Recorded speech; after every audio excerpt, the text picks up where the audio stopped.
बोलो शंकर भगवान की जय, मैया भवानी की जय, समस्त देवी देवता की जय। गुरु भैया गुरु बहना, आज हम आप लोग के बीच में शंकर जी और कृष्ण जी के पार्वती मैया के कथा रखने जा रहे हैं। आप लोग के बीच में ध्यान से सुनिएगा, पूरा वीडियो देखिएगा और अंत तक ज़रूर सुनिएगा। तो एक समय का बात है जब भोलेनाथ पार्वती मैया का लेके पर्वत पर गए थे, तो वहाँ पे भोलेनाथ समाधि में अपना लीन हो गए और गणेश कार्तिक और पार्वती मैया भूख से तड़प रहे थे और गणेश और कार्तिक दोनों रोने लगे। माँ से, पार्वती माँ से कहने लगे कि माँ मेरे को कुछ खाने के लिए दे दीजिए, से हमको अब भूख बर्दाश्त नहीं हो रहा है। पापा तो अपना भोलेनाथ तो अपना समाधि में लीन है, उनको तो गांजा भांग के नशा छाए रहता है, तो अपना समाधि में लीन रहते हैं, उनको तो भोजन का कोई ज़रूरत ही नहीं पड़ता है। लेकिन हम लोग तो भोजन करेंगे ही करेंगे, हम लोग को खाना दीजिए। तो पार्वती मैया सोचने लग गए कि भोलेनाथ तो भांग धतूरा बेलपत्तर खा के रह जाते हैं, अब हम अपने बाल बच्चे को क्या खिलाएं। फिर अपना समाधि से भोलेनाथ जब उठे हैं, तब पार्वती मैया भोलेनाथ को बोल रही हैं कि हे भोलेनाथ, आप तो बेल पतैया भांग धतूरा खा के रह जाते हैं और हमारे दोनों बच्चे हमको नोचते रहता है, कहता है कि खाना दो मम्मी, खाना दो मम्मी। अब बताइए हम खाना कहाँ से दें। से एक काम कीजिए कि एक तो अपने बसहा बैल है ही है, और एक कृष्ण के पास से जाके कृष्ण के गांव में खेती कर लीजिए। यहाँ तो पर्वत पहाड़ पर खेती करिएगा तो कुछ उपजेगा ही नहीं। से चले जाइए मथुरा में और कृष्ण जी के पास आप खेती कर लीजिएगा और जो फसल उगेगा तो ले आइएगा, तो बाल बच्चे को हम खिलाएंगे पिलाएंगे। भोले बाबा तो भोलेनाथ हैं, भोले भाले हैं भोले जी। कहे कि ठीक है गौरा, आप जैसे कहिएगा वैसे हम करेंगे। फिर नंदी पर सवार हो गए भोलेनाथ और सवार होकर जाने लगे। तो रास्ते में नंदी बोल रहा है कि भोलेनाथ, आप तो माता का बात मान लिए हैं, आ जा रहे हैं कृष्ण के पास। कृष्ण बहुत छलिया है, बहुत चतुर है, आप संभल के खेती करिएगा, नहीं तो आपके हाथ में कुछ नहीं आएगा। तो बोले कि नहीं, से पार्वती मेरे को बोली है कि एक शर्त रखना कि जो भी फसल उगाएंगे तो उसके नीचे का ऊपर के भाग हम लेंगे, नीचे का भाग तुम लेना, और कृष्ण से शर्त रख के तभी खेती करिएगा। तो उस पार्वती के हम बात को उल्लंघन नहीं कर सकते हैं, इसलिए जो होगा सो देखा जाएगा। से चलिए गए, वहाँ गए और दरवाज़ा खटकाए हैं, तो कान्हा निकले हैं अपने घर में से और उनकी माँ निकली हैं। बोली भोलेनाथ, आप हमारे दरवाजे पे कैसे पधारे हैं। तो बोले भोलेनाथ कि हे कृष्ण, हम आपके पास एक फरियाद लेके आए हैं और विनती है आपसे कि आप अपने खेती में हमको खेती करने दीजिए। गौरा मेरे बोली हैं कि जाके कृष्ण के पास खेती कर लीजिए। तो कृष्ण जी तो सब अंतर्यामी थे, सब जान रहे थे बात को। बोले कि ठीक है कोई बात नहीं। उनकी माँ भी बोले चलो भोलेनाथ खेती करेंगे तो आधा फसल हम रखेंगे, आधा फसल अपना भोलेनाथ ले जाएंगे। तो बोले कि ठीक है, लेकिन एक शर्त है मेरा पार्वती का कि जो भी फसल होगा तो उसका ऊपरी भाग हम रखेंगे और नीचे का भाग आपको देंगे। तो बोले बताइए आपको क्या हम खेती में रोप दें, क्या चीज़ का फसल लगाएं। तो कृष्ण जी बोले कि ठीक है, जब शर्त है तो आप ऊपर का ही भाग ले जाइएगा, नीचे का भाग मैं रख लूँगा। तो कृष्ण जी बोले कि आलू लगा दीजिए। आलू लगा दिए। बोले जी और कैलाश पर चले गए। गौरा जी पूछे कि खेती कर लिए? तो बोले कि हाँ खेती लगा दिया हूँ। तो बोले कि ठीक है से जाइए। अब 60 दिन का 60वां आलू रोपे थे, 60 दिन में उपज गया। तो बोले भोलेनाथ के कि पार्वती जी कि हे भोलेनाथ अब तो 60 दिन बीत गया है, अब फसल उग गया होगा, जाइए आप फसल ले आइए।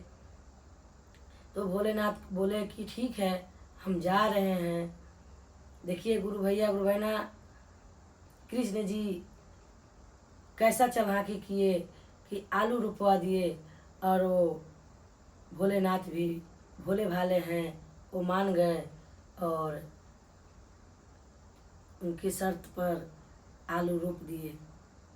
तो गए वहाँ तो ये अपना जितना जो था ऊपर के भाग भोलेनाथ अपना काटे और नंदी पर लाद के लेके चले आए। और कृष्ण जी जितना जो आलू का नीचे का जो आलू बैठा हुआ था वो सारा कोड़े अपना कोड़ के वो अपना घर में ले गए। और भोलेनाथ वही आलू का डांड पत्ता जो था वो सब ले आए। पार्वती गठरी देखी बड़ा सा तो बड़ा खुश हुए तो खोलने गए मोटरी तो देख रहे हैं कि इसमें तो खाली पत्ता ही पत्ता है, डांड पत्ता है। तो भोलेनाथ से बोले कि भोलेनाथ ये क्या लेके आए हैं, इसमें तो आलू एक भी नहीं है, आप खाली डांड पत्ता उठा लाए हैं। तो भोलेनाथ बोले कि आप ही तो बोले थे कि ऊपर के भाग ले आना, नीचे को कान्हा को दे देना, तो हमने कान्हा को दे दिया। तो बोले कि आप तो भोले भाले एकदम भोले ही रह जाइएगा, जाइए फिर एक बार जाइए खेती करिएगा, फिर कहिएगा कि अबरी ऊपर के भाग नहीं हम लेंगे, नीचे का भाग लेंगे। तो बोले ठीक है ऊपर के भाग कान्हा को दे दीजिएगा, नीचे के भाग आप रखिएगा ले आइएगा। बोले भोले जी ठीक है। फिर जा रहे थे वही नंदी पे सवार होके, फिर नंदी कह रहा है भोलेनाथ माता के तो बात में आप आ जाते हैं, और नीचे के भाग कृष्णा तो बहुत इतना छलिया है कि जो उसका लीला कोई नहीं जानता है, से सोच समझ के खेती करिएगा। बोले कि जो होगा सो देखा जाएगा, लेकिन हम पार्वती के बात के उल्लंघन नहीं करेंगे। तो बोले ठीक है चलिए। गए तो कृष्ण जी से फिर बोले कि कृष्ण जी एक बार और खेती करने दीजिए हमको, इस बार एक शर्त हमारा है कि हम नीचे के भाग लेंगे और ऊपर के भाग आपको देंगे। तो बोले ठीक है। उससे तब बताइए क्या रोप दूँ, भोलेनाथ पूछे कृष्ण जी से कि बताइए क्या रोप दूँ। तो वो कृष्ण जी बोले कि हे भोले बाबा हो भोलेनाथ आप बाजरा रोप दीजिए। तो बोले ठीक है बाजरा रोप देते हैं। बाजरा बीज दिए, खेत में जोत जात के और कैलाश पे फिर चले आए। फिर कुछ दिन बीत गया तो पार्वती फिर बोल रहे हैं कि हे भोलेनाथ से जो खेती करके आए हैं वो फसल उग गया होगा, अब जाके आप फसल काट के ले आइए। तो भोलेनाथ गए खेती करने। खेती जितना फसल था ऊपर का काट के कृष्ण जी को दे दिए और नीचे के भाग जितना जो डंठल फंटल था सब काट के अपना बसहा पर बैल पर नंदी पर लादे और लेके कैलाश आ गए। जब कैलाश आ गए तो पार्वती देखे कि मोटरी में तो बहुत बड़ा बड़ा आया हुआ है। बोले भोलेनाथ के कि ले आए? बोले हाँ फसल ले आया हूँ। बोले जा रहे हैं ले आने, काट के खिलाया हूँ बच्चे को निकाल के। जब गए हैं गठरी खोलते हैं तो देख रहे हैं खाली डंठल है। तो भोले जी के कि ये क्या लेके आए हैं, ये तो खाली बजरा का डंठल है, इसका जो बजरा है वो कहाँ है? बोले वो तो कन्हैया को दे दिए हम, आप ही तो बोले थे कि नीचे का भाग ले आना और ऊपर का भाग कान्हा को दे देना। बोले क्या कहें भोले जी, आप तो एकदम भोले भाले हैं, से भोले भाले ही है। ठीक है जाइए एक बार और खेती करिए। अगर आखिरी बार और बोल दीजिए कान्हा को कि एक बार और खेती करने दीजिए हमको, से इस बार आप बीच वाला नीचे और ऊपर दोनों लेना और बीच वाला कान्हा को दे देना। बोले ठीक है। गए, फिर कान्हा से बोले, ये कान्हा इस बार कृष्णा जी इस बार हमको खेती करने दीजिए। कन्हैया जी बोले ठीक है कर लीजिए, लेकिन एक शर्त है। बोले कान्हा की क्या? बोलिए। कान्हा जी बोले कि क्या है शर्त, बताइए हमको। तो भोलेनाथ बोले कि आपको ऊपर और नीचे हमको चाहिए और बीच में क्या आपका रखना है। से बताइए क्या चीज़ का खेती कर दूं। भोलेनाथ पूछे तो कान्हा ने जवाब दिया कि आप मकई रोप दीजिए। और मकई लिए और सारे खेत में छींट दिए भोलेनाथ, और छींट उठ के बीज के चले आए कैलाश पे। कुछ दिन बीत गया, गुरु भैया गुरु बहना भोलेनाथ अपने कैलाश पे आ गए।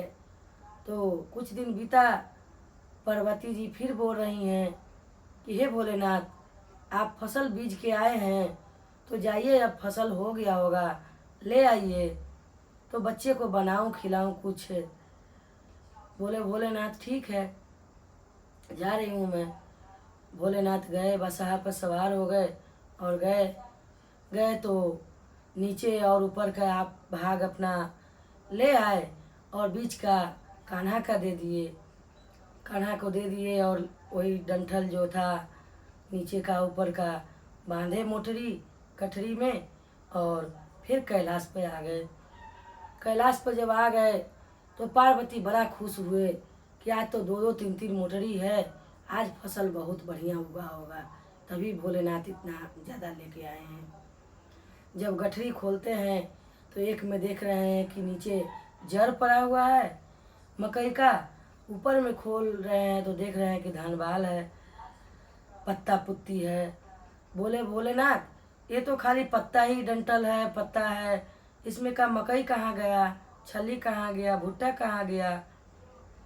बोलने लगे और तो बोले कि आप ही तो बोले थे कि बीच का कन्हैया को दे देना और नीचे और ऊपर का फसल आप ले आइएगा, इसीलिए हम नीचे और ऊपर का ले आए हैं।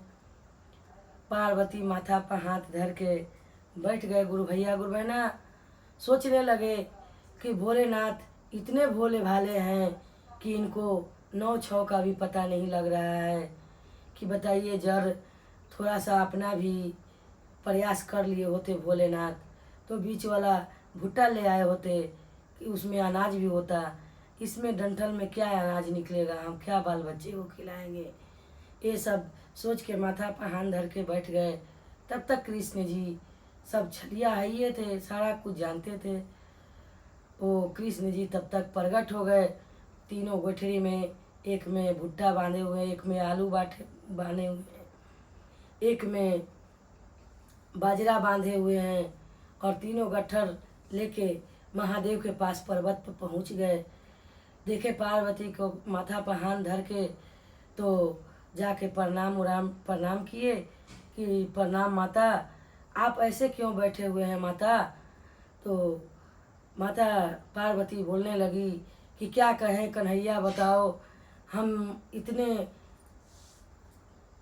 इनको समझाए थे कि खेती करिए, बाल बच्चा को भूखे रह रहा है इसलिए हम खेती करने के लिए बोले, और ये क्या किए कि खेती ना करके ये डंठल फंठल लेके आए हैं।